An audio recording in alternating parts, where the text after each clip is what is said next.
नमस्कार, मैं के.एस. त्रिपाठी आप सभी का स्वागत करता हूं द आउटलुक क्लासेस में।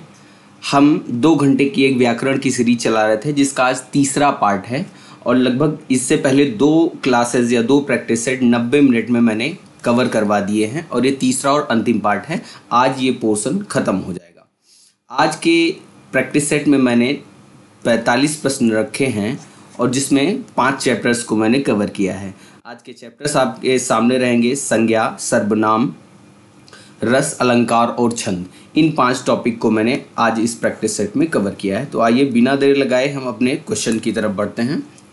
आज का पहला प्रश्न आपके सामने है, संधि का शाब्दिक अर्थ क्या है? क्या संधि को संक्षेप कहते हैं, मेल, पास या मित्रता? तो मैं आपको बता दूं, संधि का जो शाब्दिक अर्थ होता है वो मेल होता है। अगर विकल्प में मेल नहीं मिल रहा है तो इसकी जगह पर आप योग या इससे मिलते जुलते अर्थ वाले शब्द को टिक कर सकते हैं। तो संधि का शाब्दिक अर्थ होता है मेल। दूसरे क्वेश्चन की तरफ बढ़ते हैं। संधि में होता है क्या होगा? संधि में क्या विग्रह होता है, विच्छेद होता है, मिलान होता है या दुराव होता है? तो संधि में देखिए, ये जो विग्रह होगा ये तो समास में होता है। मैं आपको बता दूं कि संधि और समास दोनों मिल करके बने होते हैं। वर्णों में क्या होगी? ये संधि होगी और समास जो होता है वो शब्दों में होता है। ठीक, जब संधि के वर्ण अलग अलग टूटते हैं तो वो विच्छेद कहलाता है और जब समास का टूटता है तो वो विग्रह कहलाता है। तो विच्छेद जो होगा वो संधि में होगा और विग्रह समास में होगा। ये दोनों विकल्प ऐसे ही रखे हुए हैं। इस तरीके से बी विकल्प आपका दूसरे प्रश्न में सही हो जाएगा। संधि में विच्छेद होता है। तीसरा, संधि होती है किसमें? शब्दों में होगी, अक्षरों में होगी, वाक्यों में होगी या वर्णों में होगी? पिछली क्लास में मैंने अक्षर और वर्ण इन दोनों में आपको अंतर बताया था, तो ये दोनों अलग अलग चीज़ हैं। तो अब आपको बताना है संधि होती किसमें है। संधि कीजिए, आप जब आप परिभाषा पढ़ते हैं वहाँ पर सीधे सीधे लिखा होता है कि 2 वर्णों के परस्पर मेल से जो विकार उत्पन्न होता है उसे क्या कहते हैं? उसी विकार को संधि कहते हैं। तो संधि जो होगी वो वर्णों में होगी। अगर ये समास से ही अगर प्रश्न होता कि समास में क्या होता, समास किस में होता है, तो समास शब्दों में होता है, संधि वर्णों में होती है। इसमें आप संधि की परिभाषा पढ़ेंगे तो वहाँ पर थोड़ा डिटेल में जब देखेंगे तो संधि में क्या होते हैं? 2 शब्द होते हैं, 2 पद होते हैं और दोनों पद आपस में जुड़े होंगे। पहले वाले पद का अंतिम वर्ण और दूसरे वाले पद का प्रथम वर्ण, ये दोनों जुड़ते हैं और इनसे एक जो नया वर्ण बनेगा या तो नया बने या किसी को रिप्लेस करे या कुछ भी हो, तो ये जो विकार होगा यही क्या कहलाएगा? संधि कहलाएगा। एक चीज़ ध्यान रखिएगा, यहाँ विकार का मतलब दोष नहीं है, विकार का मतलब परिवर्तन से होता है। तो जो परिवर्तन होता है वही क्या होता है? संधि होती है। ठीक, तो अगले क्वेश्चन की तरफ बढ़ते हैं। चौथा प्रश्न है, निम्नलिखित में से कौन सा विकल्प उचित नहीं है?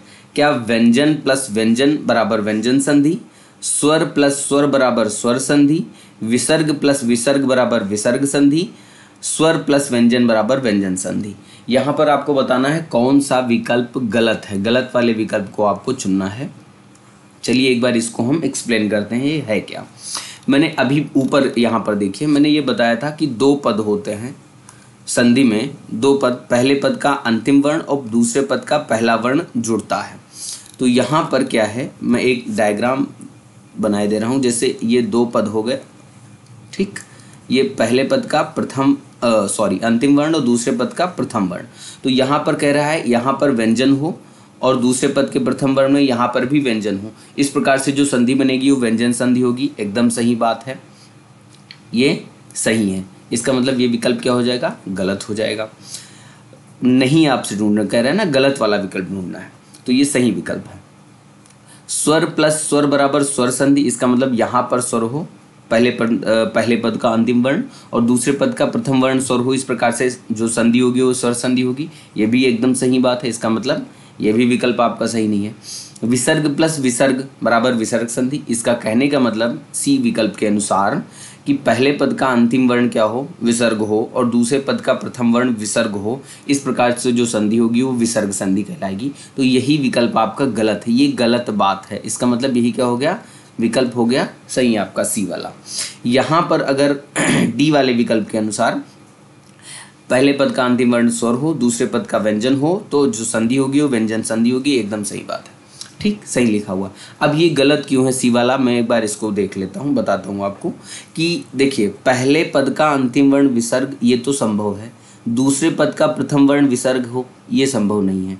जैसे कोई शब्द विसर्ग से खत्म हो सकता है, जैसे कहते प्रातः, ये विसर्ग पर खत्म तो हो रहा है, लेकिन कोई ऐसा शब्द क्या आप सोच के देखिए क्या जिसकी शुरुआत ही विसर्ग से हो, नहीं होता है। आप ज़्यादा दिमाग मत लगाइए, मैं आपको सीधे सीधे प्रूफ दिए देता हूँ। जब आप हिंदी वर्णमाला छोटे रहे होंगे पढ़े होंगे तो वहाँ पर पढ़ते होंगे छोटा आ से अनार, बड़ा आ से आम, ऐसे पढ़ते आ रहे। वहाँ पर जब आप आह पर पहुँचते हैं विसर्ग पर, तो आह क्या बताया जाता है आपको, आह है खाली। तो इतना सोचने की ज़रूरत ही नहीं है, अगर दुनिया में आह से शब्द होते तो वर्णमाला वाले पहले उठा के लिख देते, आपको इतना दिमाग लगाने की ज़रूरत नहीं, ठीक है। तो विसर्ग से किसी शब्द की शुरुआत नहीं होती है, इस वजह से ये बात गलत लिखी हुई है। चलिए पांचवें प्रश्न की तरफ बढ़ते हैं। यदि पहले शब्द का अंतिम वर्ण व्यंजन है और दूसरे शब्द का प्रथम वर्ण स्वर है, यानी कि व्यंजन प्लस स्वर, अगर ये लिखा हुआ है तो क्या होना चाहिए। इस प्रकार जो विकार उत्पन्न होगा वो क्या कहलाएगा, तो व्यंजन के साथ अगर स्वर जुड़ता है तो वो संधि क्या कहलाती है, व्यंजन संधि कहलाती है, ठीक, व्यंजन संधि कहलाएगी। तो व्यंजन संधि आपका सही होगा, लेकिन यहाँ विकल्प में अच संधि लिखा हुआ है, हल संधि लिखा हुआ है, स्वर संधि लिखा हुआ है और विसर्ग संधि लिखा हुआ है, व्यंजन है ही नहीं। ये क्वेश्चन मैंने आपको ऐसे विकल्प जानबूझकर आपके सामने रखे हैं। पिछले वर्ष एक एग्ज़ाम हुआ था, मैंने उसका क्वेश्चन पेपर देखा था, मुझे ध्यान नहीं है कौन सा एग्ज़ाम है, लेकिन वहाँ पर सेम यही विकल्प लिखा हुआ था, अच और हल। तो मैं आपको बताऊँ, संस्कृत भाषा में स्वर को अच कहते हैं और व्यंजन को हल कहा जाता है। ये क्वेश्चन पहले एग्जाम में आ चुका है, तो आपके सामने भी आ सकता है, इसीलिए मैंने आपको रख दिया, आपके सामने ये प्रश्न रखा है। अच कहा जाता है स्वरों को और हल कहा जाता है व्यंजन को। तो अच संधि मतलब स्वर संधि और हल संधि मतलब व्यंजन संधि होती है। ये नाम क्यों दिए गए हैं, इसके पीछे भी कारण होता है। अच एक प्रत्याहार है, आप संस्कृत शायद ना पढ़े हो बहुत ज़्यादा लोग, संस्कृत में एक चैप्टर होता है प्रत्याहार, उस प्रत्याहार में वर्णों को रखा जाता है। एक प्रत्याहार कह सकते हो, वर्णों का एक समूह होता है।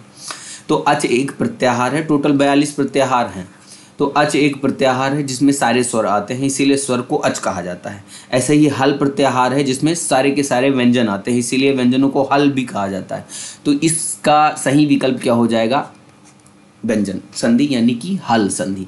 ध्यान रखना, अच का मतलब स्वर, हल का मतलब संधि, और अगर कहीं अल लिखा हुआ है, अल, तो अल का मतलब होता है वर्णमाला, संपूर्ण वर्णमाला को अल कहा गया है, ठीक है। ध्यान रखना, हलंत जरूर लगेगा लास्ट में।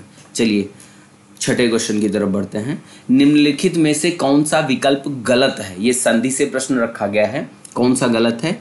निह प्लस रोग बराबर निरोग, श्री प्लस ईस बराबर श्रीस, सत्य प्लस आग्रह बराबर सत्याग्रह, वेद प्लस अंत बराबर वेदांत। इसमें से कौन सा गलत है। चलिए, वेद प्लस अंत, यहाँ पर क्या है, ये छोटा आ है और यहाँ पर भी क्या है, छोटा आ है, दोनों मिलाकर के क्या बन गए, बड़ा आ बन गए, इसका मतलब वेदांत बना, ये एकदम सही है। यहाँ पर ध्यान रखिए, ये अंत भले ही इस तरीके से लिखा हुआ है, लेकिन ये अंत सही तरीके से इस तरीके से लिखा जाता है अंत, ठीक। तो ये छोटा आ ही है, पहले आप अंग इसको समझने की गलती मत करिएगा। इसी प्रकार से मैं एक आपको और बता रहा हूँ, जैसे एक प्लस अंकी लिखा हो और आप समझ लें कि यहाँ पर क्या है, अंग आया हुआ है, तो ये गलत है। अंक इस तरीके से सही रूप में लिखा जाएगा, तो ये आ होता है इससे पहले, ऐसे एक प्लस अंकी बराबर एक अंकी हो जाता है, तो यहाँ पर आ प्लस आ है। ऐसे ही आ प्लस बड़ा आ, ये बन गया बड़ा आ, सत्याग्रह, ये भी सही है। श्री प्लस ईस, बड़ी ई प्लस बड़ी ई, ये भी बन जाएगा बड़ी ई, तो ये श्रीस लिखा हुआ है, ये भी सही है। निह प्लस रोग, ये बनता है नी रोग, विसर्ग संधि में होता है ये, निह प्लस रोग, तो ये नी रोग हो जाएगा और ए विकल्प आपका सही हो जाएगा इस तरीके से, निह प्लस रोग बराबर निरोग। एक मिनट, इसको ध्यान रखना, ये शायद टाइपिंग मिस्टेक है, यहाँ पे विकल्प ये विसर्ग नहीं होना चाहिए था, नी प्लस रोग,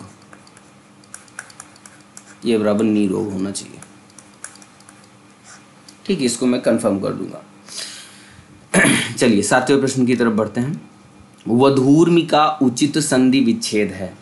ये प्रश्न देखिए, बहुत ध्यान से पढ़िएगा। वधू प्लस ऊर्मि, वधू प्लस ऊर्मि, वधू प्लस ऊर्मि, वधू प्लस ऊर्मि, ये ऐसे विकल्प आपके सामने रखने का मेरा एक उद्देश्य है।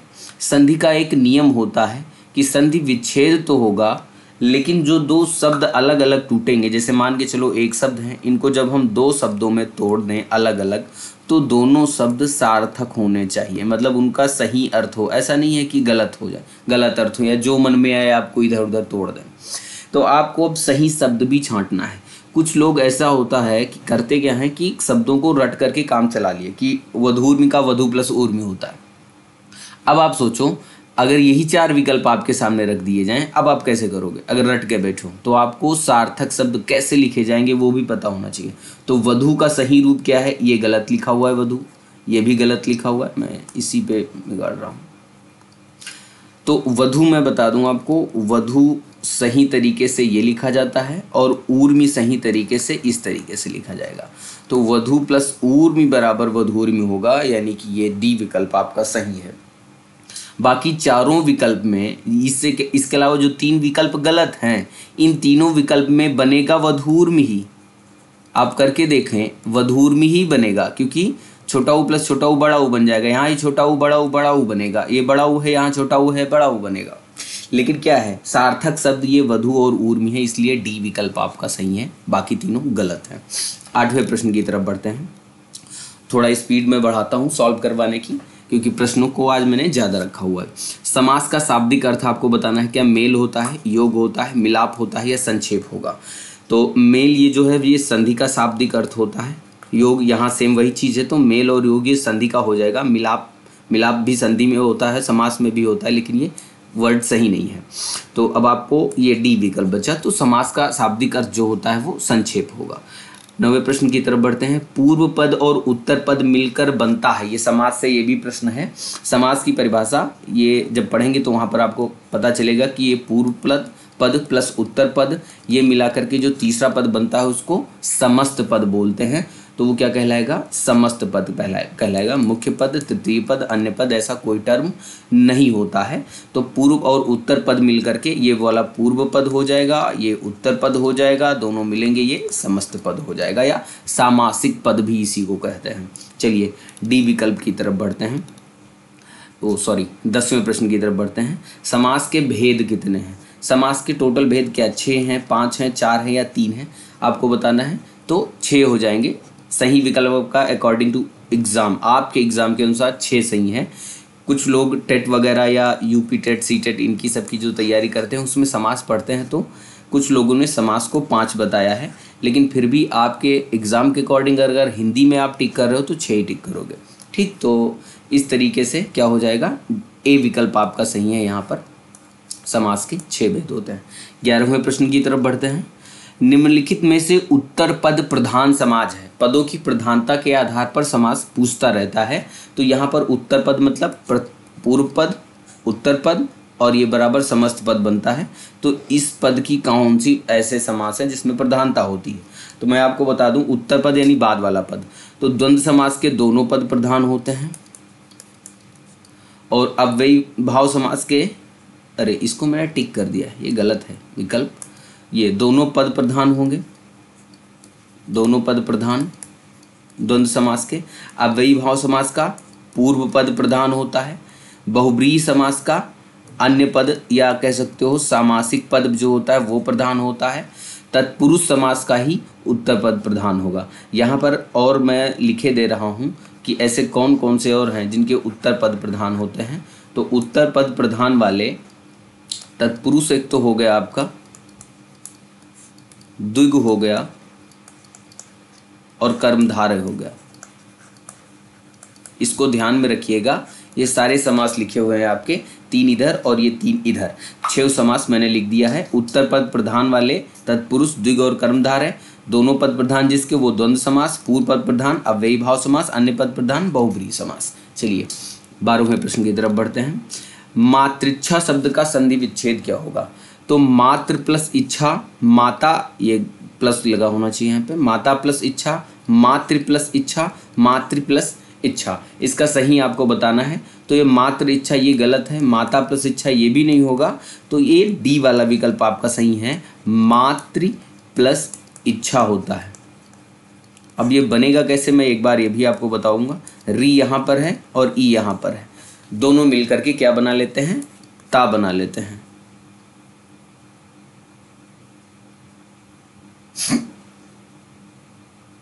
री और ई मिलके ये रा बना लेंगे। और ये ध्यान रखिएगा केवल इसका परिवर्तन होता है रा में, और ये ई जो होगी वो सेम वैसे ही बना रहेगा। तो अब ये बनेगा क्या, मैं आपको दिखाता हूँ। जैसे ये लिखा हुआ है माँ, और ता यहाँ से था, री हटा तो ये ता बचा, और ये री का परिवर्तन किस में हुआ, रा में हुआ, तो ये मैंने रा यहाँ पर लिख दिया। और ये बाद में क्या है, छोटी ई है, तो ये ता और रा मिला करके त्रा बनेगा, और छोटी ई की मात्रा लग जाएगी त्रि। ये बन गया इस तरीके से मातृच्छा। अगर आपको नहीं समझ में आया है तो मैं इसको थोड़ा और डिटेल में एक बार ही बता दे रहा हूँ। जैसे लिखा हुआ है मातृ प्लस इच्छा, तो ये माँ प्लस बड़ा आ प्लस ता प्लस री, ये बनेगा मातृ हो गया। इच्छा जब लिखेंगे तो ये बन जाएगा छोटी ई प्लस च प्लस छ प्लस बड़ा आ, ये बना। अब जब संधि का नियम हम पढ़ते हैं तो वहाँ पर पढ़ेंगे री के बाद अगर कोई असमान स्वर आ रहा है तो उस री का परिवर्तन किस में हो जाएगा, रा में हो जाएगा, और री जो ई है वो ई बना रहेगा, उसमें कोई परिवर्तन नहीं होना है। तो देखिए माँ के साथ बड़ा आ लगा हुआ है तो ये माँ हो गया, ता के साथ ये दो रा जुड़ गए तो ये क्या बन गया, त्रा बन गया, उस पर छोटी की मात्रा लग गई, और ये चा आधा रह गया, और यहाँ पर छा के साथ बड़ा आ लग गया तो ये मातृच्छा बन गया। इस प्रकार से बना हुआ है मातृच्छा। अगर कोई संधि आपको समझ में नहीं आती है तो उसका नियम आप याद रखो कि संधि का नियम उस नियम में क्या कहता है, क्या करना है, और ऐसे आप वर्ण विन्यास करके आसानी से सॉल्व कर सकते हो। बस ध्यान रखना ये जो परिवर्तन कहाँ पर कैसे होने हैं, जैसे री का रा में परिवर्तन होगा लेकिन ई वैसी ही बनी रहेगी, इन सब चीज़ों को आपको ध्यान में रखना है। एक बार मैं आपको दिखाई दे रहा हूँ, संधि के नियम मैंने एक आपको PDF आपके लिए बनाई है, इसको आप स्क्रीनशॉट ले लें और रखे रहें। यहाँ पर देखिए जैसे स्वर संधि है तो स्वर संधि के जितने नियम है, दीर्घ स्वर संधि में आप स्क्रीनशॉट ले लें, मैं इसको बढ़ाता रहूँगा। दीर्घ स्वर संधि के नियम लिखे हुए हैं, गुण स्वर संधि के, वृद्धि स्वर संधि के, यण स्वर संधि के। ये यण और अयाद, इसका भी आप स्क्रीनशॉट रख लीजिए, सारे मैंने लिख दिए हैं। ध्यान रखना यण और अयाद संधि जो है उसमें होता क्या है, एक्चुअली केवल इनका पहले वाले का परिवर्तन होगा, और बाद वाले का जो असमान स्वर आए हैं उन असमान स्वर का कोई परिवर्तन नहीं होता है। इन सब चीज़ों को आप याद रखिएगा। यहाँ पर जो मैंने पिछला बताया है वो यही वाला रूल बताया है आपको। ये देखिए री प्लस असमान स्वर ये रा बनता है, री के साथ यहाँ पर री है, यहाँ असमान स्वर आया है, रा बन गया, असमान स्वर में कोई परिवर्तन नहीं हुआ है। चलिए आगे की तरफ बढ़ते हैं। व्यंजन संधि के, व्यंजन संधि यहाँ पर किस तरीके से होती है, स्वर के साथ व्यंजन, व्यंजन के साथ स्वर, या व्यंजन के साथ व्यंजन हो तब व्यंजन संधि कहलाएगी। व्यंजन संधि के नियम भी मैंने लिख लिए हैं। पहले वर्ण का तीसरे वर्ण में परिवर्तन किस तरीके से होता है, अगर ये होगा क्या कि किसी वर्ग के प्रथम वर्ण के बाद तीसरा या चौथा वर्ण अंतस्थ व्यंजन हा अथवा कोई स्वर आता है तो उस वर्ग के पहले वर्ण का परिवर्तन उसके तीसरे वर्ण में हो जाएगा। ऐसे ही पहले का पांचवें में कैसे होता है, चलिए बड़ा लंबा चला जाएगा अगर मैं इसको समझाऊंगा, आप इसको एक बारी स्क्रीनशॉट रखें, मैं किसी दिन इस पर स्पेशल एक क्लास बना के अपलोड कर दूंगा, उसमें मैं सारे नियम समझा दूंगा। नियम नंबर 3 क्या कहता है, ता से संबंधित नियम है, ता से संबंधित 7 नियम है, मैंने यहाँ पर रख दिए हैं, इनको मैं डिटेल में बता दूंगा, फिलहाल आप स्क्रीनशॉट लेकर के रख सकते हैं। मान लिया कहीं कोई दिक्कत हो आपको तो वहाँ पर समझने में आसानी हो। चौथा पाँचवा छठा और सातवां नियम ये आपके सामने है। माँ से रिलेटेड 2 नियम थे वो मैंने दोनों यहाँ पर लिख दिए, एक ये नियम है और दूसरा ये नियम है। 6 7 8 नियम। विसर्ग संबंधी नियम, ये विसर्ग के पहले नियम 1 और नियम 2 आपके सामने हैं। ऐसे ही 3 4 5 इसको आप स्क्रीनशॉट लेकर के रख लीजिए, मैं समझा दूंगा, और ये PDF भी मैं आपको अपलोड करवा दूंगा अगर आप कमेंट करते हैं आपको चाहिए तो। 6 7 8 8 नंबर तक, इसको स्क्रीनशॉट रखिए आप। आगे 9, ये 9 रूल हैं। तो टोटल इतने ही रूल हैं संधि में, मैंने वो आपको दिखा दिए हैं। छंद के लिए भी कुछ जो रूल होते हैं वो मैंने आपके सामने, अभी आएगा क्वेश्चन तो मैं आपको दिखाऊंगा इसको और बताऊंगा भी। छंद के प्रकार जितने होते हैं वो भी मैंने रखे हैं। उच्चारण स्थान, एक ये भी PDF है, इसको भी आप स्क्रीनशॉट कर लें। तो उच्चारण स्थान किस वर्ण का कहाँ से होता है, कंठ से कौन कौन से वर्ण बोले जाएंगे, तो कंठ से छोटा आ, बड़ा आ, स्पर्श व्यंजन में क ख ग अंगा, अंतस्थ में कोई नहीं है, उसमें हा, और ऐसे ही अयोगवाह में आह। तो ये सारे मैंने आपके सामने लिख दिए हैं, इसको आप स्क्रीनशॉट लेकर के रख लीजिए, ये आपके बहुत काम आने वाला है आगे। चलिए अपने प्रैक्टिस सेट की तरफ आते हैं। 12 प्रश्न हो गए और 13, एक बार मैं देख लूँ टाइम कितना हो गया। 20 मिनट की क्लास हो गई और अभी क्वेश्चन आधे नहीं हुए, तो मैं थोड़ा स्पीड बढ़ाता हूँ। जीवन मरण, इसमें समास आपको बताना है। 1 मिनट में थोड़ा पानी पी लेता हूँ, तब तक आप चेक करिए इसको।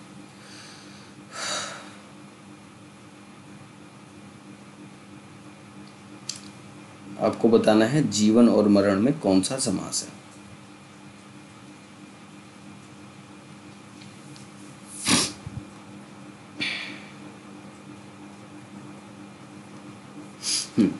चलिए आते हैं। जीवन मरण में समास क्या अव्ययीभाव समास है, द्वंद्व समास है, तत्पुरुष समास या कर्मधारय समास।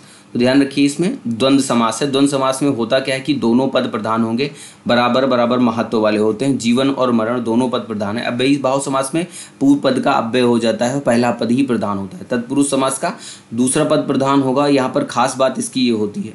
कर्मधारय समास आते हैं। कर्मधारय समास में भी उत्तर पद प्रधान होता है और पूर्व पद और उत्तर पद में विशेषण विशेष का या उपमेय उपमान का संबंध होता है, तो इनको आप ध्यान रखिएगा। बी वाला विकल्प द्वंद्व समास इसमें सही है। 14 नंबर प्रश्न पे बढ़ते हैं। गुडम्बा में कौन सा समास है। चलिए गुडम्बा मैं आपको बता देता हूँ। गुडम्बा मतलब क्या होता है, गुड़ में डूबा हुआ आम, गुड़ में डूबा हुआ, गुड़ में डूबा हुआ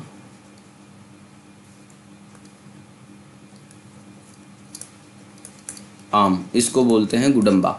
तो ये क्या हो जाएगा, इसमें कौन सा समास हो जाएगा, तो कर्मधारय समास रहेगा। इसमें ये विशेषता बता रहा है कि आम की कि किस तरीके का है, अव्ययीभाव नहीं है, द्वंद्व नहीं है, तत्पुरुष नहीं है, इसमें कर्मधारय समास हो जाएगा।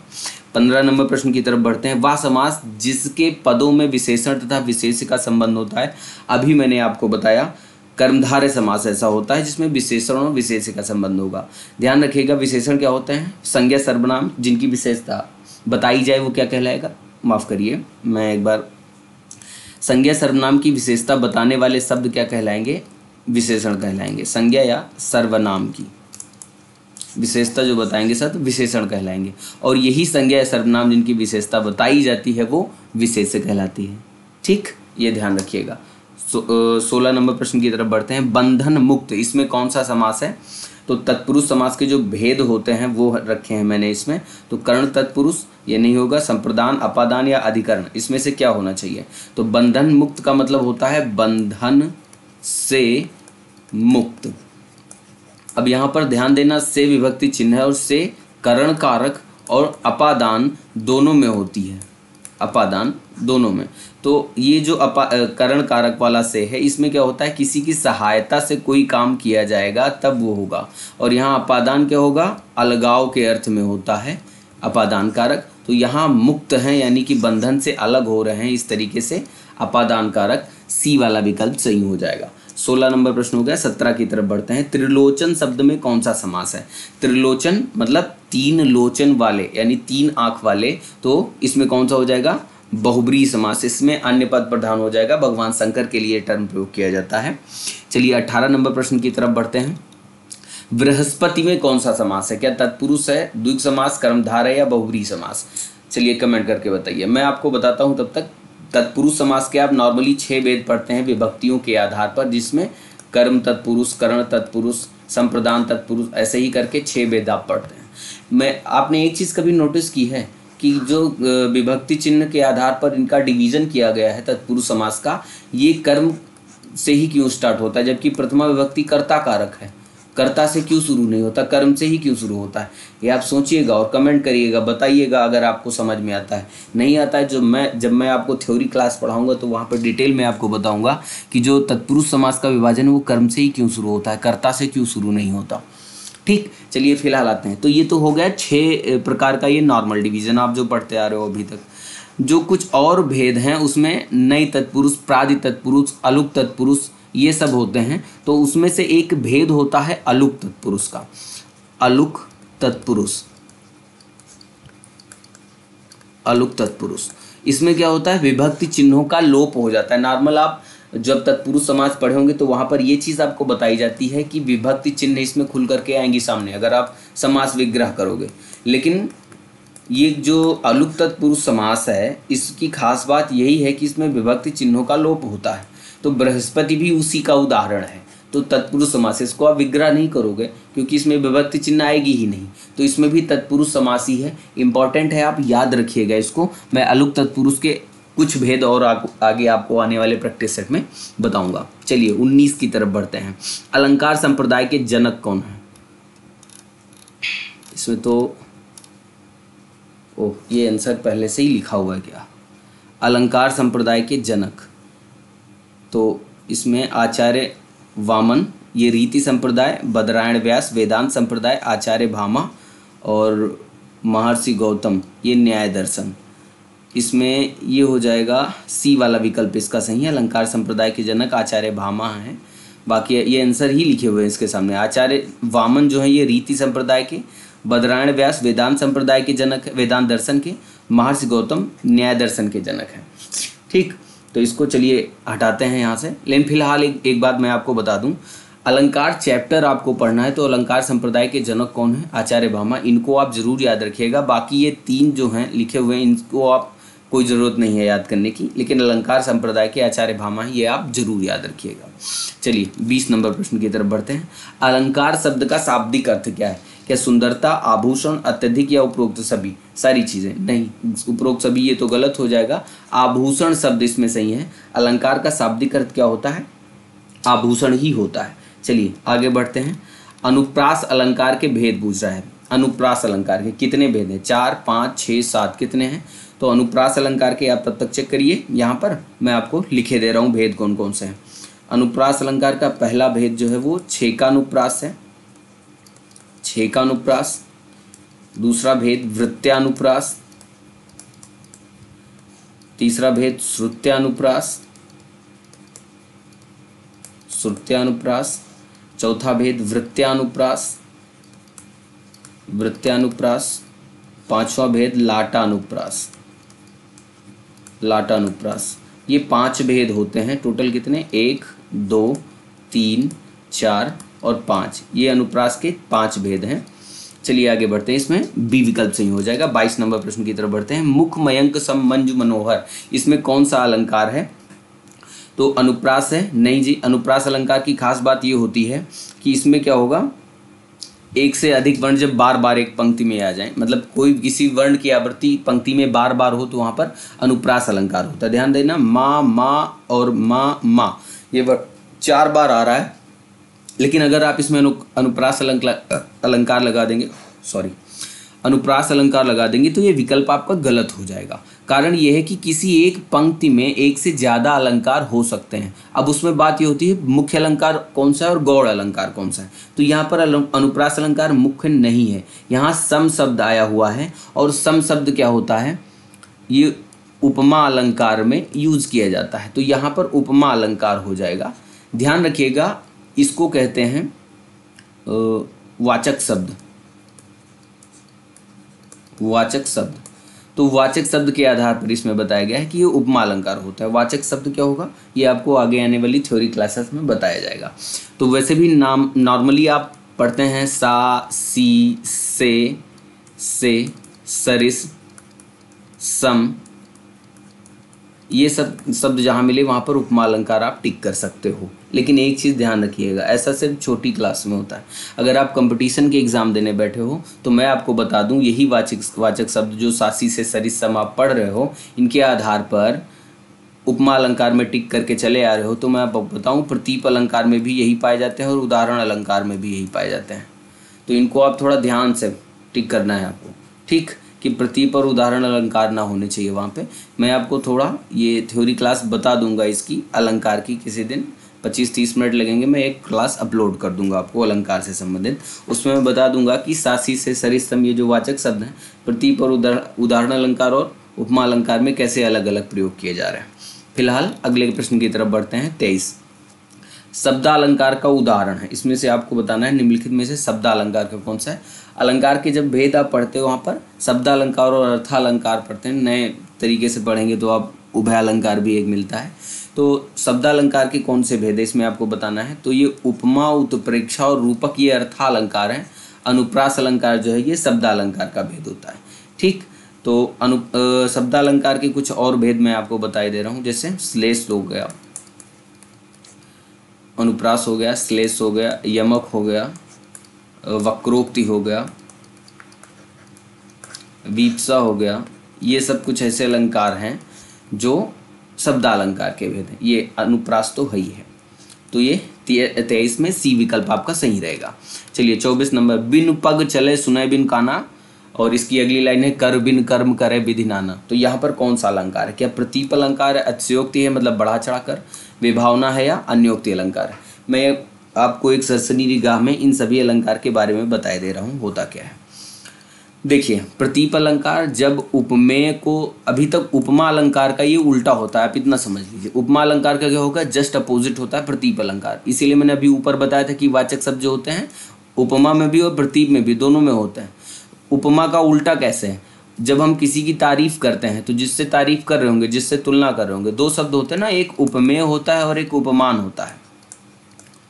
उपमेय होता है और उपमान होगा। उपमान जिससे तुलना कर रहे हो, तो उपमेय जिसकी तुलना कर रहे होते हैं।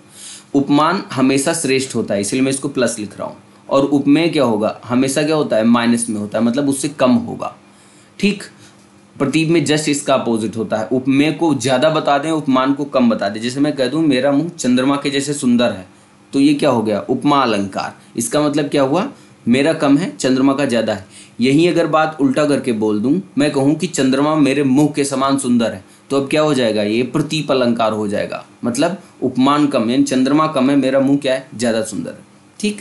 अतिशयोक्ति अलंकार में क्या होता है, किसी बात को बढ़ा चढ़ाकर कहा जाए। यहाँ पर हो सकता है आपको लगे कि इसका अर्थ इस लाइन का यही हुआ कि बिनु पग चले मतलब पैर नहीं है, सुना है बिनु काना, कान नहीं है फिर भी सुन रहा है, तो ये अतिशयोक्त हो जाए, बढ़ा चढ़ाकर बात नहीं, ये भी नहीं है। विभावना अलंकार, इसमें क्या होता है, कारण ना होने के बावजूद भी कार्य हो, कारण नहीं है फिर भी कार्य हो रहा है, तो वहाँ पर विभावना अलंकार होता है। मतलब चलने का काम कौन, कार्य क्या है, चलना, और उसका कारण क्या है, पैर। तो पैर नहीं है फिर भी चल रहा है, मतलब कारण नहीं है फिर भी चल रहे हैं, मतलब बिन पग चले, सुने बिन काना, कान नहीं है फिर भी सुन रहे हैं, तो ये विभावना अलंकार हो जाएगा यहाँ पर, ठीक। अन्योक्ति अलंकार, इसमें ये होता है किसी अन्य बात के माध्यम से किसी अन्य बात को बताया जाए। मतलब जैसे किसी पर आप व्यंग्य कसते हैं ना, मतलब कोई बात आपको बतानी हो तो डायरेक्टली नहीं बोलते, इनडायरेक्टली बोल जाते हैं, समझने वाला समझ जाए, तो वही है क्या, अन्योक्ति अलंकार। जैसे नहीं पराग नहीं मधुर मधु नहीं विकास ही काल, अली कली ही सो बध्यो आगे कौन हवाल। इसको मैं थोड़ा और डिटेल में पढ़ाने वाला था, लेकिन क्लास थोड़ा लंबी हो जा रही है, तो मैं इसीलिए थोड़ा इसको स्पीड में बता रहा हूँ। चलिए आगे बढ़ते हैं 25 नंबर पे। निम्नलिखित में से श्लेष अलंकार का उदाहरण नहीं है। फिर जान महावरी एड़ी मीड़ती जाए, मंगन को देत पट बार बार है, जा तन की झाई परे श्याम हरित दुत हो, सुबरन को खोजत फिरत कब व्यभिचारी चोर। इसमें बताना है कौन सा उदाहरण नहीं है। तो बता दूं ये श्लेष का है, मंगन को देत पट बार बार है, ये भी दोनों, ये भी सब क्या है, ये श्लेष अलंकार के उदाहरण है। श्लेष अलंकार का अर्थ मैं आपको बता दूं यही केवल नहीं है, तो ये ए वाला ऑप्शन सही हो जाएगा। फिर जान महावरी एड़ी मीड़त जाए, ये अलंकार श्लेष अलंकार का उदाहरण नहीं है। श्लेष अलंकार की परिभाषा में जो अगर आपको बताऊं, श्लेष का अर्थ होता है चिपका हुआ, मतलब ऐसा अलंकार जिसमें एक शब्द में एक से अधिक अर्थ चिपके हुए हों, वहाँ पर श्लेष अलंकार हो जाएगा, ठीक। तो जैसे यहाँ पर देखिए मंगन को देत पट बार बार है, यहाँ पर मतलब क्या हुआ इसका, मंगन मतलब मांगने वाले को देख करके, देत पट बार बार मतलब कोई मान के चलिए भिखारी आया है और उसको देख करके कोई घर वाला क्या करता है, पट मतलब दरवाजा, पट बार बार बंद कर देता है, ठीक। मतलब भिखारी को देख करके बार बार दरवाजा बंद कर देता है। एक तो अर्थ ये हो गया। दूसरा अर्थ क्या हो गया? मंगन को देत पट बार बार है, मांगने को कोई आया है और पट बार बार दे रहा है। एक पट का अर्थ कपड़ा भी होता है, तो यहाँ पट के दो अर्थ हैं, एक पट का दरवाजा और एक का कपड़ा अर्थ में यूज किया जा रहा है। ऐसे ही जातन की झाई पर है श्याम हरित द्युति होए, तो झाई पर है श्याम हरित द्युति होए, तो ये एक तो ईश्वर के संदर्भ में भी बताया गया और दूसरा औषधि के संदर्भ में भी बात की जाती है।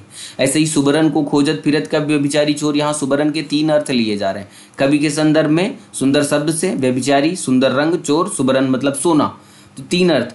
लेकिन यहाँ पर फिर जान महावरी एड़ी मीड़त जाए, इसमें भ्रांतिमान अलंकार।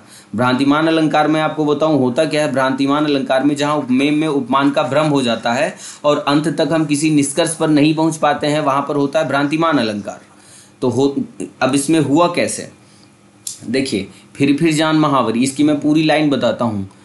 अरे पाँव महावर देन को नाइन बैठी आए, फिर जान महावरी एड़ी मीड़त जाए, इसका ये है। इसमें होता क्या है कि एक नाइन होती है और नाइन क्या करती है, एक स्त्री के, सुंदर स्त्री रहती है, उसके पैरों में रंग, महावर मतलब होता है रंग, महावर लगाने जाती है, ठीक। और वो स्त्री इतनी ज़्यादा सुंदर होती है कि उसके पैरों का जो तलवे का रंग या एड़ी का जो रंग होता है वो गुलाबी रंग का ही होता है, जैसा जिस रंग का महावर होता है।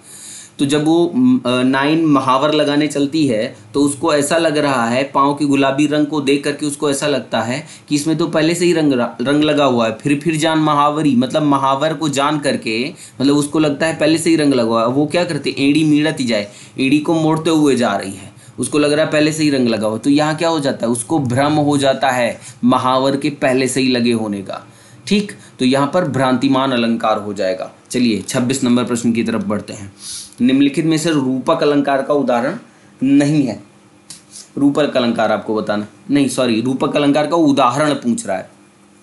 तो चलिए ए वाला विकल्प देखते हैं। बिल विचार कर नाग सुंड में घुसने लगा विषैला सांप, इसकी अगली लाइन है, काली ईख समझकर उसको उठा लिया तब गजने आप। यहाँ पर होता क्या है कि एक नाग रहता है, एक सांप रहता है। वो सांप क्या करता है कि हाथी के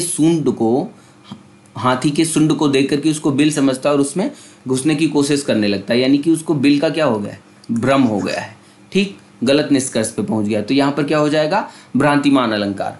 आगे है, भूखे नर को भूल कर हरि को देते भोग, पाप करूं या पुण्य या हर्ष करूं या शोक। भूखे नर को भूल कर, मान लिया कोई एक व्यक्ति है, वो उसके साथ ऐसी घटना घटित होती है, फिर वो सोचता है कि भूखे नर को भूल कर वो मंदिर जा रहा होता है और दूध लेकर के चढ़ाने, तो उसके मन में एक संशय हो जाता है। वो क्या करता है कि रास्ते में उसे भूखा व्यक्ति दिखाई देता है, फिर भी वो मंदिर पहुंच जाता है। तो मन में उसके विचार आते हैं कि भूखे नर को भूल कर, मतलब रास्ते में जो मुझे भूखा नर दिखा उसको मैं भूल गया और हरि को भोग चढ़ाने जा रहा हूँ। तो उसके दिमाग में आ रहा है, एक बार क्या हुआ कि पाप हुआ या पुण्य, मुझसे ये पाप हुआ है या पुण्य हुआ है। यहाँ आदमी असमंजस में पड़ा हुआ है, संदेह में पड़ा हुआ है, ठीक है।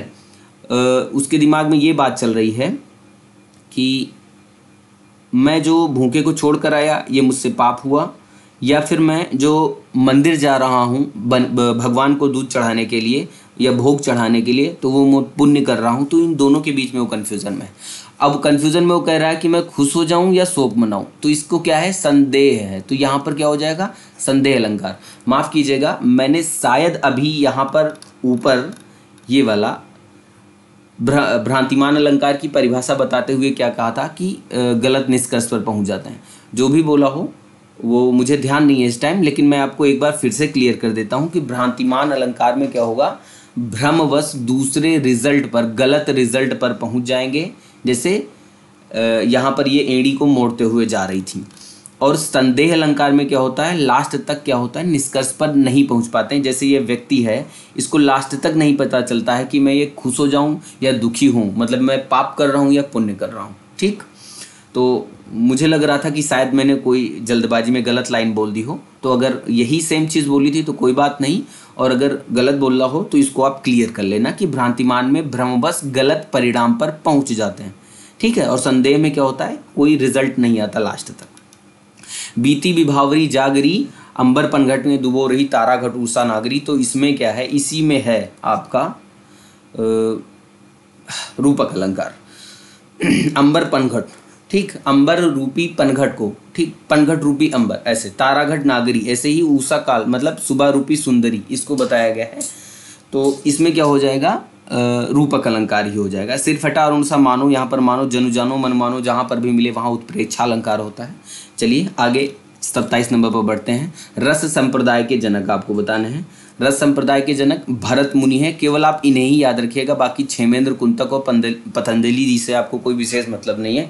जैसे वहाँ पर मैंने आपको बताया था अलंकार संप्रदाय के जनक आचार्य भामा हैं, उनको याद रखना है। ऐसे ही रस संप्रदाय के जनक भरत मुनि हैं।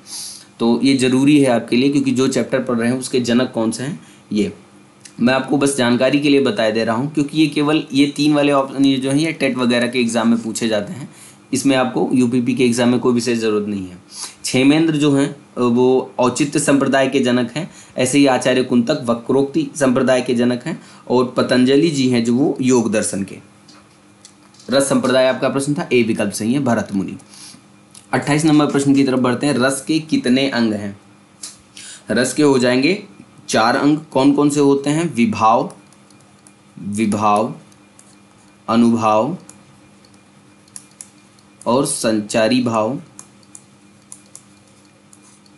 विभाव, अनुभाव, संचारी भाव और एक ये होता है स्थायी भाव।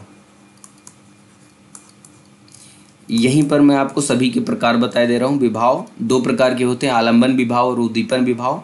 ऐसे ही अनुभाव जो होता है वो 4 प्रकार के होते हैं, कायिक होता है, सात्विक होता है, वाचिक होता है, आहार्य होता है। ये 4 प्रकार के होते हैं।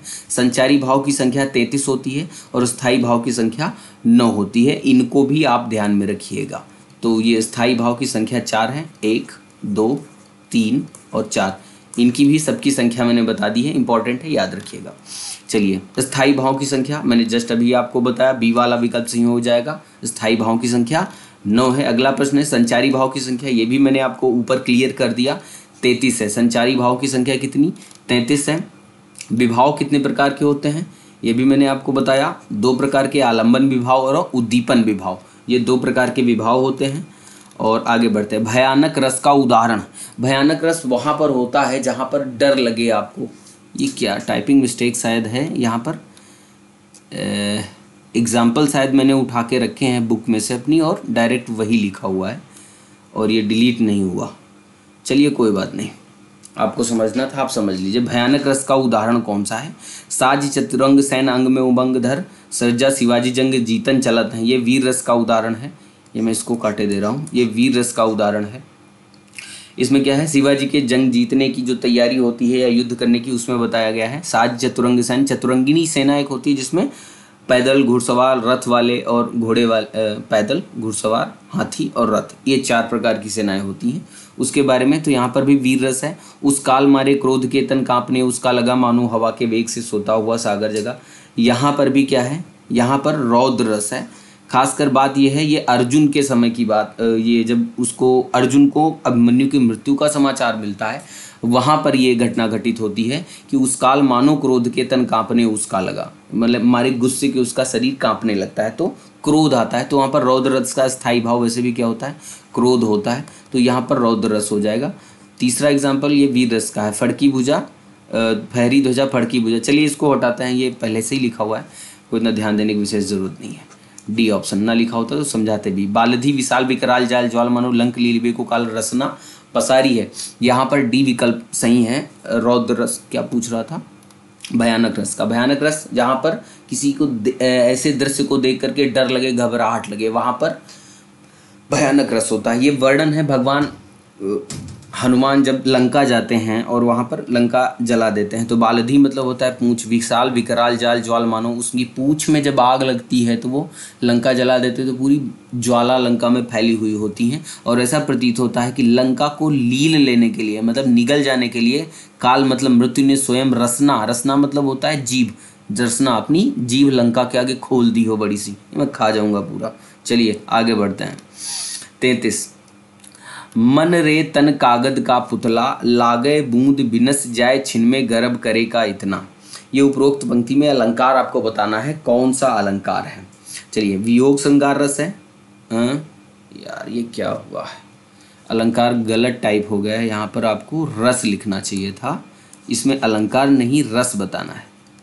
इसमें आपको रस बताना है। चलिए कौन सा रस है, वियोग श्रृंगार रस है, करुण रस है, शांत रस है या भक्ति रस है। तो मन रे तन कागज का पुतला, यहाँ पर होता क्या है तो मैं आपको एक बताऊँ, वियोग श्रृंगार में जहाँ नायक नायिका के वियोग का वर्णन होता है, विरह का वर्णन होता है, वहाँ वियोग श्रृंगार। ध्यान रखिएगा, अगर नायक और नायिका अंत में मिलते हैं तभी वियोग श्रृंगार होगा, नहीं मिलते हैं परमानेंटली बिछड़ जाए, ख़त्म काम, वहाँ पर करुण रस हो जाता है।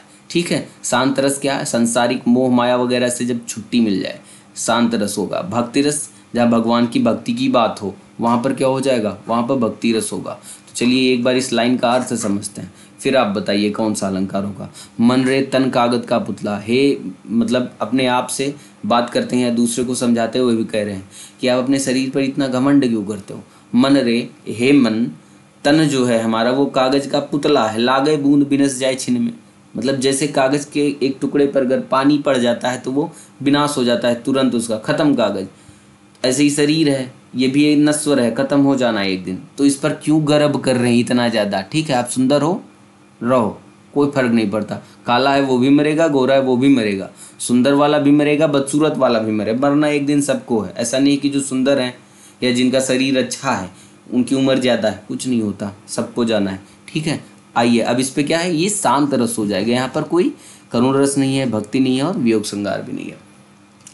34 नंबर क्वेश्चन की तरफ बढ़ते हैं। देख यशोदा शिशु के मुख में सकल विश्व की माया, क्षण भर को वह बनी अचेतन, हिल न सकी कोमल काया। इसमें अलंकार आपको बताना है। ये वर्णन है ब्रह्मांड घाट का, जहाँ पर माता यशोदा बैठी होती है, भगवान कृष्ण उनको मिट्टी खाने के बाद जब माँ यशोदा उनको मुंह खोलने के लिए कहती है और वो मुंह खोल के दिखाते हैं, उनको सारा ब्रह्मांड उनके मुंह में दिखाई पड़ता है। वहाँ पर कौन सा रस है, भयानक नहीं है, बीभत्स भी नहीं, भयानक वहाँ पर जहाँ डर लगे, बीभत्स रस जहाँ पर घिन लगे, एकदम घिन। ठीक है। मांस का वर्णन हो या कहीं पर कोई डेड बॉडी पड़ी हो उसको जानवर नोच नोच के खा रहे हैं, तो ये सब ऐसे वर्णन जहाँ पर होंगे वो बीभत्स रस होता है। रौद्र रस जहाँ गुस्सा आए वहाँ पर रौद्र रस, ये भी नहीं, अद्भुत रस होगा। जहाँ पर आश्चर्य होता है, आश्चर्य हो, विस्मय हो, वहाँ पर क्या होगा, अद्भुत रस। ऐसे ही यहाँ पर क्या होता है, जब माता यशोदा पूरा ब्रह्मांड बच्चे के मुंह में देख लेती हैं तो उनको आश्चर्य ही होता है। तो इस प्रकार यहाँ पर 34 में डी वाला ऑप्शन सही हो जाएगा। चलिए आगे बढ़ते हैं। बीभत्स रस का उदाहरण चलिए बता ही रहे थे, तो इसमें बीभत्स रस आप ध्यान रखना, जिस लाइन को पढ़ के आपको घिन आ जाए वहाँ पर बीभत्स रस है। पहला विकल्प देखते हैं। बुरे समय में को देखकर गंजे तू क्यों रोए, किसी भी हालत में तेरा बाल न बांका होए। गलत, ये क्या है, हास्य रस है। जैसे मैं इसका अर्थ आपको बताता हूँ कि अगर बुरे समय आ रहा है किसी का, तो मान लिया कोई गंजा व्यक्ति है, उसको नहीं रोना चाहिए। मतलब तुम क्यों रो रहे हो गंजे आदमी, क्योंकि तुम्हारा तो बाल भी बांका नहीं हो सकता है। तो ये हास्य रस का उदाहरण, भाई बाल होंगे तब तो बांका होगा। चलिए आगे बढ़ते हैं। बी वाला विकल्प, सिर पर बैठो काग आंख दो खात निकारत, जीभई बहिचत खींचत जीभई स्यार अति आनंद उर धारत। अब इसी में क्या है, इसी में भी भत्स रस है, बी वाला ऑप्शन सही हो जाएगा। ठीक, यहाँ पर क्या है, इसमें ऊपर वाले में हास्य रस था, मैं इसको लिखे दे रहा हूँ, ये हास्य रस। यहाँ पर क्या है, यही है बीभत्स रस। देखो सिर पर क्या हुआ है, काग, खोपड़ी पे कौवा बैठा हुआ है, दोनों आँख खा कर रहा है निकाल करके, जो जीभ है वो स्यार खींच रहे हैं, अति आनंद उर धारत, सबको बड़ा मज़ा आ रहा है, दृश्य बड़ा सुंदर है। ठीक, क्या हो जाएगा, बीभत्स रस हो जाएगा। चलिए सी की तरफ बढ़ते हैं। धूरी भरे अति शोभित, कितनी प्यारी लाइन है। धूरी भरे अति शोभित श्यामजू तैसी बनी सिर सुंदर, चोटी खेलत खात फिरत, अंगना पग पैंजनी बाजत पीरी का छोटी। इसमें वात्सल्य रस है, भगवान कृष्ण का वर्णन दे रखा है, तो ये वात्सल्य रस हो जाएगा। उलट नाम जपत जग जाना, बाल्मीकि भय ब्रह्म समाना। इसमें भी कौन सा अलंकार है, इसमें भक्ति रस है, इसमें भक्ति रस है। कौन सा, भक्ति रस है। सभी को पता है कि उल्टा नाम जपते हुए वाल्मीकि क्या है, भगवान ब्रह्म हो गए, मतलब ब्रह्म हो गए, संसार उनको जानता है। राम राम की जगह मरा मरा बोलते थे, डाकू थे ये पहले। चलिए 36 नंबर पे छंद का अर्थ होता है। छंद का अर्थ आह्लादित करना हो जाएगा, और यही ए वाला विकल्प इसमें सही है। मैं थोड़ा स्पीड बढ़ाता हूँ, एक बारी मैं टाइमिंग देख लेता हूँ। 50 मिनट की क्लास हो गई, इसको मैं खींचता हूँ स्पीड। छंद को पढ़ते समय प्रत्येक चरण के अंत में जो ठहराव होता है उसे क्या कहते हैं। पद नहीं होगा, विराम चिन्ह नहीं, गति नहीं होगा, यति, इसको यति बोलते हैं। छंद के बारे में थोड़ी जानकारी मैं आपको दे देता हूँ। छंद क्या है, नियमबद्ध या छंद क्या होता है, मात्रा या वर्णों से बंधी हुई एक रचना होती है जिसमें 4 चरण होंगे लगभग औसतन। ठीक, इसको प्रथम चरण, द्वितीय चरण, तृतीय चरण, चतुर्थ चरण कहते हैं। ये वाले विषम चरण हो जाएंगे, पहला और तीसरा विषम चरण होगा, दूसरा और चौथा क्या होता है, सम चरण कहलाते हैं। ठीक, इसको थोड़ा आप ध्यान में रखिएगा। छंद के कुछ नियम हैं, मैं उसको भी आपको एक साथ बता दे रहा हूँ। छंद में मात्राएं लगती हैं, मात्राएं किसकी कौन कौन सी लगेंगी। लघु मात्रा हमेशा स्वर पे मात्रा लगनी है, ये चीज़ ध्यान रखिएगा। तो छोटा, छोटी, छोटा री और चंद्र बिंदु ये जहाँ पर होगा वहाँ पर क्या होगा, लघु मात्रा लगेगी। ऐसा चिन्ह होता है उसका, एक डंडी खींचते हैं केवल और एक गिनते हैं। गुरु मात्रा कहाँ पर लगती है, गुरु मात्रा का संकेत ये होता है और 2 मात्राएं गिनी जाती हैं, बड़ा आ, बड़ी ई, बड़ा ऊ, ए, आए, ओ, आओ, अनुस्वार और विसर्ग। इन दोनों पे क्या होगा, गुरु, इन सभी पे क्या होगा, गुरु मात्रा लगेगी। ध्यान रखना, आधे अक्षर के पहले वाला वर्ण जो होगा वो गुरु होता है। जैसे संयुक्त अक्षर में संयुक्त अक्षर होने पर संयुक्त अक्षर के पूर्व वाला लघु भी गुरु होगा। मान के चलो जैसे लिखा हुआ है मध्य, और इसमें क्या करें, मध्य यहाँ पर क्या है, छोटा है, यहाँ पर छोटा है, तो एक एक मात्रा लगा दें। नहीं, यहाँ पर आधा अक्षर आ गया ना संयुक्त, तो इसके पहले वाला लघु भी क्या होगा, गुरु हो जाएगा। ठीक, तो ऐसे ही ये ध्यान रखिएगा। चलो प्रैक्टिस सेट पे अपने चलते हैं आगे। 37-38 नंबर, छंद शास्त्र के प्रणेता। छंद शास्त्र के प्रणेता आपको बताने हैं, तो इनके प्रणेता हो जाएंगे पिंगल, आचार्य पिंगल इनके प्रणेता हैं। बाकी आपको रटने की ज़रूरत नहीं है इसको, केवल इतना ध्यान रखिएगा कि छंद वाले कौन हो। बाकी जैमिनी जो हैं वो मीमांसा दर्शन के, कणाद सांख्य दर्शन के और कपिल मुनि सांख्य दर्शन के हैं, और महर्षि कणाद ये वैशेषिक दर्शन के प्रणेता हैं। इनसे आपको मतलब नहीं है, केवल ऑप्शन रखा था तो मैंने इसको बता दिया आपको। यहाँ पर आचार्य पिंगल सही है, इसीलिए छंद शास्त्र को पिंगल शास्त्र भी कहा जाता है। ये चीज़ भी ध्यान रखिएगा, छंद शास्त्र को पिंगल शास्त्र भी कहते हैं, कारण इनका यही है क्योंकि आचार्य पिंगल इसके प्रणेता है। आगे बढ़ते हैं, छंदों में गणों की संख्या पूछ रहा है। छंद में गणों की संख्या, तो इसमें छंद में 8 गण होते हैं। आप हिंदी पढ़ रहे हैं, 8 गण हो जाएंगे, जिसमें आप एक रूल पढ़ते होंगे, या माता राज भान सलगा। ठीक, तो वो आगे आने वाले प्रैक्टिस सेट में मैं आपको बताऊंगा। फिलहाल इतना ही है कि 39 नंबर प्रश्न क्या कहता है, छंद में गणों की संख्या 8 है। आगे बढ़ते हैं, 40 नंबर, निम्नलिखित में से सममात्रिक छंद बताना है आपको। छंद के प्रकार भी मैंने यहाँ पर रख दिए हैं, छंद ये PDF। तो छंद के प्रकार, छंद के वैसे अलग प्रकार होते हैं। एक तो पहला हो जाएगा मात्रिक छंद, और दूसरा होता है वर्णिक छंद। मात्रिक और वर्णिक, मात्रिक में जिनको मात्राओं के आधार पर गिनते हैं, जिनको वर्ण के आधार पर गिनते हैं, वो वर्णिक छंद। ज़्यादातर आपके क्वेश्चन मात्रिक आधार पर ही पूछे जा रहे हैं, तो मैंने मात्रिक आधार पर ही सारे भेद लिखे हैं। तो पहला हो जाएगा सममात्रिक, मतलब जिसमें सभी चरणों में समान समान मात्राएं होती हैं। तो इसके 4 प्रकार होते हैं, चौपाई छंद, रोला छंद, गीतिका, हर गीतिका। प्रत्येक चरण में 16, 24, 26 और 28 मात्राएं होती हैं। इनमें क्या होगा, 11, 13 पर रहती, 12, 14 और 12 पर रहती, 16 और 12 पर रहती। यहाँ पर 4 चरण होते हैं सभी में, ये ध्यान रखिएगा, स्क्रीनशॉट ले लीजिए। आगे है अर्ध सममात्रिक छंद, इसमें दोहा, सोठा, बरवय और उल्लाला आएंगे। इसमें विषम चरण यानी पहले और तीसरे में 13 और दूसरे चौथे में 11 मात्रा, 4 चरण इसमें भी होते हैं। सोठा में 11 और 13 मात्राओं का ग्रुप होता है, मतलब विषम चरण में पहले तीसरे में 11 और दूसरे चौथे में 13 मात्रा। ऐसे ही बरवय में पहले और तीसरे में 12, दूसरे चौथे में 7 मात्रा। उल्लाला में 15 और 13 का सेट होता है। ठीक, आगे बढ़िए। कुंडलिया, इसमें खास बात ये होती है 6 चरण होते हैं, और कुंडलिया में 24 मात्रा होंगी प्रत्येक चरण में। ये जरूर ध्यान रखना, दोहा प्लस रोला बराबर कुंडलिया होता है। ध्यान रखिएगा, रोला प्लस दोहा बिल्कुल मत कर दीजिएगा, गलत हो जाएगा। ठीक, ये गलत है, जिस क्रम में है उसी क्रम में आपको रखना है। रोला पहले है तो दोहा पहले तो दोहा पहले, रोला बाद में है तो रोला बाद में। छप्पन में भी 6 चरण होते हैं, प्रत्येक चरण में अब क्या होगा, रोला और उल्लाला से मिल करके ये बना होता है। रोला में 24 होती हैं, तो पहले इसमें 24 हो गए। उल्लाला में 28 मात्रा होती है, तो यहाँ पर 28 हो गई। ठीक, पहले 4 चरण में 28, दूसरे अंतिम 2 चरण में पहले 4 चरण में 24 और अंतिम 2 चरणों में 28 मात्राएं हो जाएंगी। इस प्रकार से ये रोला प्लस उल्लाला मिलकर के छप्पे का निर्माण करते हैं। ठीक, तो ये था आपके लिए। तो प्रैक्टिस सेट पे अपने पहुँचते हैं। अब पूछ रहा है सममात्रिक छंद नहीं है, तो सममात्रिक छंद कौन सा हो नहीं है, बरवय, ये अर्ध सममात्रिक छंद है। बाकी चौपाई, गीतिका, रोला और हर गीतिका ये सममात्रिक छंद के उदाहरण थे, अभी आपको बताया गया था। तो ये बरवय वाला ऑप्शन सही हो जाएगा आपका। 41 नंबर प्रश्न में, उल्लाला किस प्रकार का छंद है। उल्लाला छंद अर्ध सममात्रिक है, अभी जस्ट आपको बताया गया है। ठीक, इसको आप सारे जितने हैं वो रट लेना। मात्रा किसमें कितनी मात्राएं होती हैं और प्रकार और मात्रा दोनों मैंने आपको बता दिया, PDF दे दिया है आपको स्क्रीनशॉट, उस पर आप लर्न कर लेना, इसको रट लेना।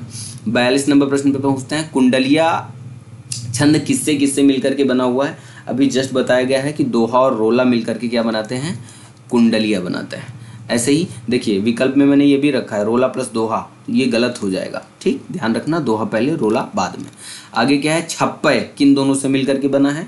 तो छप्पय रोला और उल्लाला से मिलकर के बना होता है। यहाँ पर भी उल्लाला और रोला अगर लिखा हुआ है तो वो गलत है, इस चीज़ को जरूर ध्यान में रखिएगा। दोनों विकल्प साथ में दिए भी जाते हैं, ठीक। 44 नंबर, कुंडलिया किस प्रकार का छंद है? तो कुंडलिया एक विषम मात्रिक छंद है। अभी आपको सारी चीज़ दिखा दी गई हैं, विषम मात्रिक छंद। 45 नंबर, हर गीतिका छंद के प्रत्येक चरण में कितनी मात्राएं होती हैं? 16, 24, 26, 28, तो इसमें 28 मात्राएं हो जाएंगी। मात्रा भी मैंने आपको बता दी थी सारी। तो ये 45 क्वेश्चन की ये सीरीज़ थी। तो ये तीसरा पार्ट था आपका, जो 2 घंटे की पूरी ग्रामर को कवर करने का मेरा टारगेट था 2 घंटे में, उसका तीसरा और अंतिम पार्ट था आज। तो यहाँ पर मैंने लगभग 2.25 घंटे के आसपास में सारी ग्रामर आपकी मैंने एक बार कवर करवा दी है। कितने टाइप के क्वेश्चंस बनते हैं वो मैंने बता दिए हैं। तो ये सीरीज़ आज ख़त्म होती है। आगे मैं अगली क्लास जो रहेगी उसकी प्रैक्टिस सेट की रखेंगे, उसमें सारे टॉपिक से मैं क्वेश्चन रखूँगा और वहाँ पर कम एक्सप्लेनेशन दिया जाएगा, जितना ज़रूरत होगा उतना ही। मैं कोशिश करूँगा कि ज़्यादा से ज़्यादा क्वेश्चन आपको कवर करवा सकूँ। ये क्लास कैसी रही, ये 2 घंटे वाली सीरीज़ कैसे रही, ये आप ज़रूर कमेंट में एक बार बताइएगा। आपका कमेंट हमारे उत्साह को बढ़ाता है और मैं कोशिश करता हूँ जिस तरीके से आपके कमेंट होते हैं, आप जितनी मेहनत करेंगे मैं उससे कहीं ज़्यादा मेहनत करने की कोशिश करूँगा आपके लिए। तो कमेंट ज़रूर करते रहिएगा। कैसी लगी क्लास ये ज़रूर बताइएगा। आपको बहुत बहुत धन्यवाद।